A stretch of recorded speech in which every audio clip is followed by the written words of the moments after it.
All right, so Dave Chappelle recently did a comedy special in San Francisco and for some reason decided to bring up Elon Musk, the richest man on the planet for now, up on stage to a resounding chorus of boos. It seemed like overwhelmingly. I mean, there were some cheers, but seemed like mostly boos. And so I just wanted to show you guys this clip here, and then I'll get into a little bit more in terms of what Elon Musk has been doing with Twitter recently. I guess that I'm just kind of using this clip as an excuse to, give you guys a follow up on what the latest with him has been so that I don't have to make a billion goddamn videos about Elon Musk and all of the different various things that he says on a daily basis that are completely deranged. But let's just go ahead and watch this video, which is honestly pretty entertaining to see somebody like Elon Musk, who is so confidently surrounded constantly on social media platforms like Twitter with complete and utter sycophants, finally get somewhat of a backlash from the general public, who I think overwhelmingly aren't really big fans of him or billionaires in general. So let's just go ahead and jump into this clip here. Ladies and gentlemen, make some noise for the richest man in the world.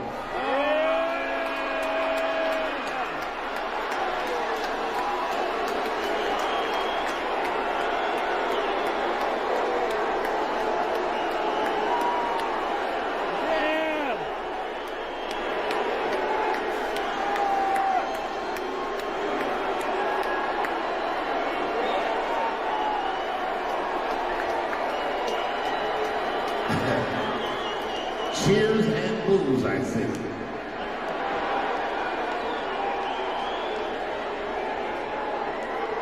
Elon.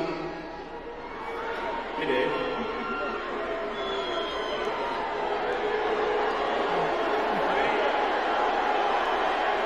Controversy, buddy. Weren't expecting this, were you? It sounds like some of them people you fired are in the audience.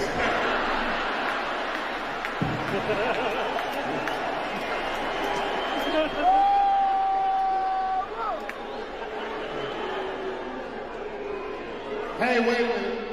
Those of you booing.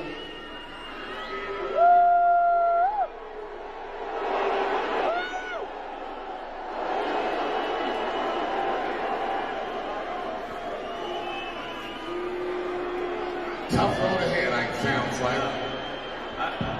But you notice one thing, all those people are booing, and I'm just pointing out the obvious. You have terrible seats, and I understand. All coming from way up there, niggas, the last minute, non-playing the niggas, boo!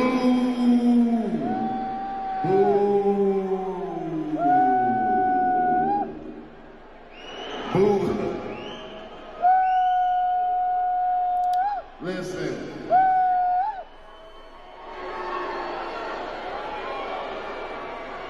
Whatever. Look, motherfucker. This nigga is not even trying to die on Earth.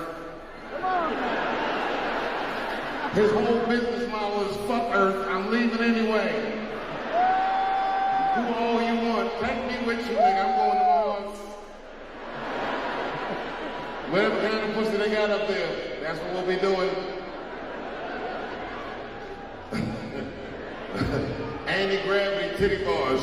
Follow your dreams, bitch, and the money just float all over the room. All right, so listen, I mean, number one, Dave Chappelle, man, what the fuck are you doing? I mean, Dave Chappelle, I think, is like obviously objectively, or this is a subjective opinion, but I think the overwhelming majority of people would agree that Dave Chappelle is one of the best comedians in like modern history, arguably. But what the fuck are you doing, man? Why would you even bring on Elon Musk at a comedy show like that? I mean, number one, obviously Elon Musk is not going to be accepted by the crowd. I mean, you're in San Francisco, right? A disproportionately like very liberal city, and so somebody like Elon Musk, who has become extremely political and far right in a lot of the things that he has said recently. Obviously, this is not going to be a crowd that's going to be too welcoming to Elon Musk. And honestly, I just don't even know why you would bring him out at a show like this at all. I mean, like, what is he going to say? What is he going to provide to, enhance the experience for people? I just don't really get that motivation at all. And obviously, Dave Chappelle has had a whole bunch of other controversies with, his comedy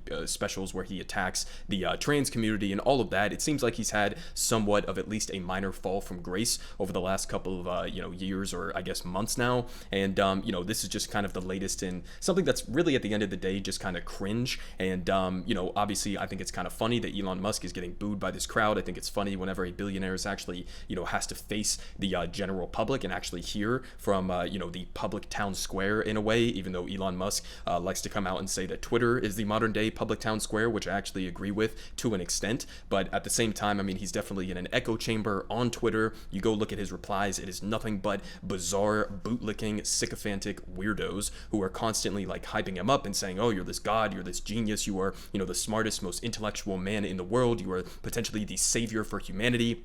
Which I guess Dave Chappelle sort of like touched on there at the end of that, when he says like, this guy does not even want to die on Earth. He wants to go up to Mars. He wants to, basically say fuck Earth and go off and start some other civilization, which is something that I would think deserves somewhat of a critique there, right? Because obviously I'm not against space exploration in any way, shape, or form, or even setting up some sort of a colony on Mars. I think that would be dope. But part of the problem with that is, we're sending off to go start a civilization building project of sorts on a completely uninhabitable planet as of right now, while we're simultaneously destroying the only planet that we actually do have, which is for the time being still habitable. And part of the reason why the Earth is facing this, cataclysmic, destructive, a situation that we're in right now is because of the way that we have structured our economy, the way that we have structured our political systems, the way that disproportionately gigantic fossil fuel companies and the billionaire class and the millionaire class, obviously pollute way more than everybody else combined for the most part. And so like, this idea that like, oh, this guy is a savior, this billionaire is going to go start some other civilization. It's like, maybe we should have some sort of a actual critique in terms of how we have structured our economy and how that is, participating in the inevitable destruction of the only planet that we have right now, right? That's not some inevitable thing that has to happen. It's something that we are choosing to allow happen, again, because of those structures that we refuse to confront or refuse to dismantle or refuse to fundamentally change. So I think that would be an actual critique of Elon Musk. But again, I mean, I'm not sure why Elon Musk thinks that coming out and, going on all of these different right-wing tirades that he has been recently since he overtook Twitter, and even before that a little bit, and, siding with all of these bizarre far-right figures like Ian Miles Chong and Andy No and, Libs of TikTok and all of these other people like Chaya Raichik, I think is how you pronounce her name, cozying up to all of these, in some cases like outright fascists, in other cases like extremely anti-LGBTQ figures. All of these people, like, that's not going to be good, number one, for just like the general safety of those communities, but number two, it's not going to be good for your brand. It's not going to be good for Twitter. It's not going to be good for your other companies like Tesla, which have also been taking huge financial losses recently, which has actually led to Elon Musk losing his position as the number one richest man in the world. I think he lost like over $100 billion because of the drop in stock market valuations for Twitter and his ownership stake in that. So I mean, like, this is not a good move for you, Elon Musk, individually. I mean, you're essentially obliterating any sort of credibility that you had with like half the country, or even maybe more than half the country, by going on all of these bizarre far-right tangents that he's been going on. So I think that it's like a terrible decision, just objectively. Even if you are a fan of Elon Musk or you support what he's doing, this is not going to help in those projects, whether it comes to like building electric cars or space travel or anything like that. You're just damaging your brand. You're damaging the ability for people to actually believe in your mission, which I honestly don't think that many people should trust anything that Elon Musk promises at face value. He is a notorious liar. He is a notorious,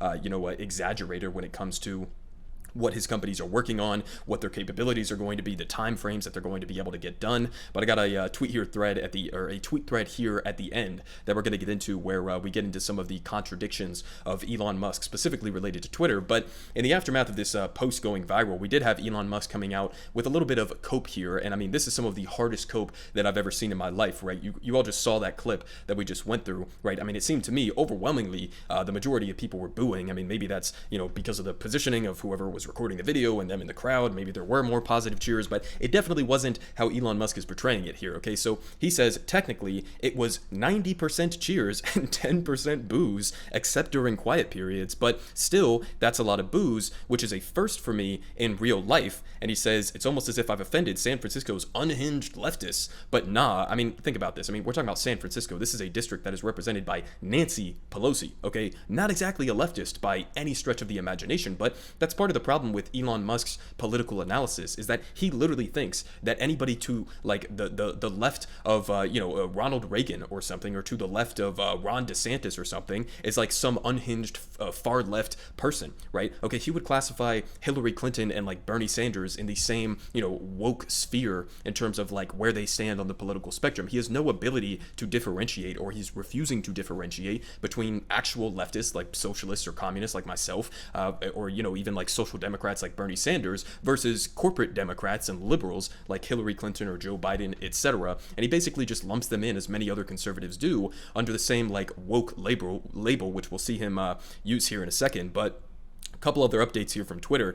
Elon Musk confirms that Twitter's character limit will be raised from 280 to 4,000 characters. So this is just one of the latest in a long string of bizarre policy decisions that he's chosen to make at Twitter. I think this one, just inherently, along with like the Twitter Blue and all of the chaos surrounding that unfolding and the verification badges and all of that, I think that's been an unmitigated disaster so far. Maybe he'll turn it around, but specific to this one, I mean, going from 280 characters to 4,000 characters.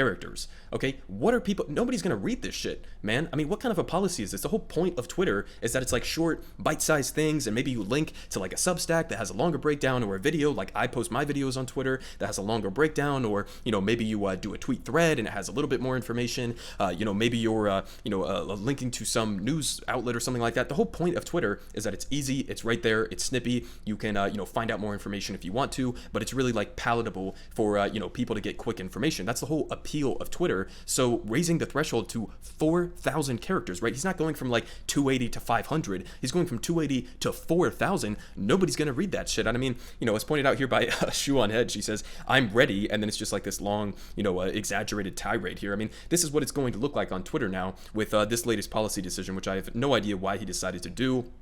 We also had this recent beef between Elon Musk and Dr. Fauci, where Elon Musk essentially came out and tweeted, "My pronouns are prosecute Fauci," which is like, number one, the oldest and most repeated anti-trans joke that conservatives have in their tool belt, right? This is something they always say, like, "Oh, I identify as an attack helicopter," or like, "My pronouns are patriotic American," or some shit like that. I mean, it's cringe, it's lame. This is just boomer humor that Elon Musk latches onto. He is a total through and through boomer when it comes to using social media platforms, which is kind of hilarious because like this guy not only owns Twitter, but even before he owned Twitter, I mean, this guy was like one of the biggest figures on there. He constantly gets tons of interactions. He uses it clearly on a daily basis for probably hours on end. And so it's kind of funny that like this guy who spends so much time on these social media platforms doesn't even really seem to understand, number one, the actual appeal of them, and number two, the actual type of like humor that people are enjoying. But I guess because of how many sycophants he has, because of how many bootlickers he has,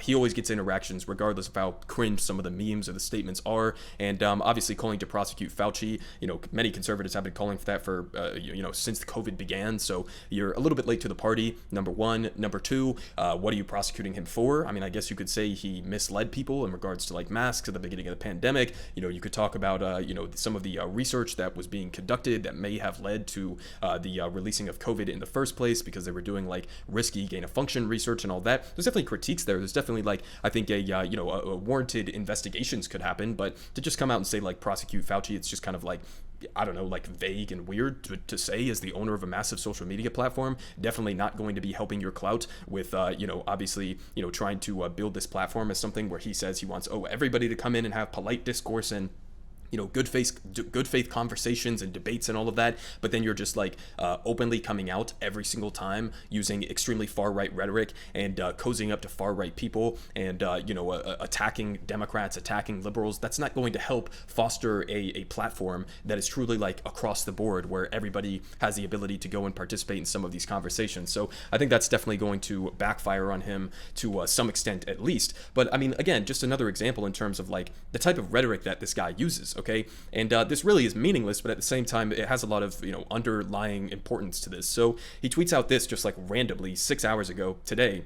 He says the woke mind virus is either defeated or nothing else matters. What does that even fucking mean? Okay, first of all, what do you mean by woke? Do you mean like, because Elon Musk's definition of woke could mean anything, right? He's called like labor unions woke. He's called like lawyers woke. He's called, Democrats actually coming out and doing like hollow virtue signaling. That's woke, which I would kind of agree with if it was that specific. specifically, but like, is criticizing billionaires woke? What is the actual definition of wokeness here? We actually had a definition that came out from Ron DeSantis' people a couple days ago when they had to explain what woke meant in court, and they basically said, oh, it's just like, anything that has to do with discussions about, the history of racism or structural inequalities within the United States. I mean, that's literally what they mean. It is an all-encompassing label that they have just thrown under this one word, woke, and he attaches onto that and says, the woke mind virus, whatever the fuck that means, is either defeated or nothing else matters. As if this is some broad historical, civilizational structure. And we had a reply here from this guy, Luke Rudowski,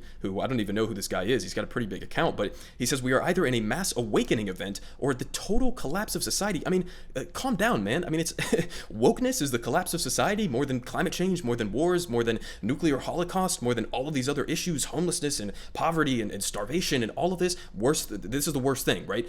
Trans people being accepted by society or whatever, that's the worst thing, right? Labor unions, they're the worst thing. They're going to lead to the collapse of society. And he agreed with that take. So I don't actually have time to get into this entire thread here, but I'll link this down below. If you just want to read through, this guy Jeremiah Johnson put together a very solid thread here in terms of all of the various hypocrisies of Elon Musk and why nobody should ever trust him at face value. I mean, this guy is a rampant liar, a rampant fraud. He is essentially a snake oil salesman, not to take away everything that he's done. He's had some success with his companies, obviously, but I would attribute that more to the actual workers, the actual engineers, the people who are doing the grunt work on a day-to-day basis. Elon Musk is essentially more of like a salesman than anything else. So, there you go. You got your updates with Twitter. You got your updates with Elon Musk. You got your updates with Dave Chappelle here. So I'm just going to go ahead and leave it at that. We're obviously going to have to keep talking about this guy, unfortunately, for, the months and months and months to come in the future, because unfortunately, this guy has gotten his hands as a single billionaire on what he himself refers to as the public town square and is now just on a whim deciding what he wants to do with it, with absolutely no input whatsoever, realistically, from the actual general public. Everyone is saying good Politic guy has the best Politic. Believe me, no one does it like him.